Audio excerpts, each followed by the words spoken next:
We have found that South Florida is a very busy area in the state for movement of exotic pets. I get the most numbers of animals surrendered in South Florida, and I would say probably the widest variety. The goal of the Florida Fish and Wildlife Conservation Commission's Exotic Pet Amnesty Program is to reduce the number of non-native animals being released into the wild by pet owners. Non-native species compete with our natives, they sometimes eat our native species, and they can alter the environment, which makes it harder for our native species to survive.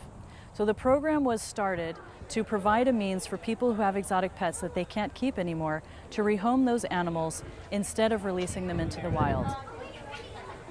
It may be that people think by letting it go into the wild, they're giving it a better opportunity at life because it's no longer captive, it's no longer in an enclosure.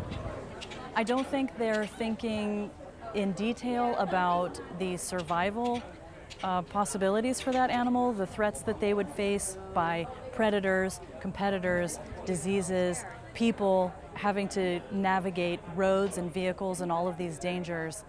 I don't think people think about that in depth, and instead they're thinking that by letting their animal go into an open space, they're providing a better opportunity for that animal, a better life. Since the program started in 2006, we have succeeded in rehoming every animal that has been surrendered to our events. And we have rehomed over 3,000 animals. So this position has given me the opportunity to have a direct role in tackling these invasive species issues and helping to protect Florida's wildlife and unique ecosystems.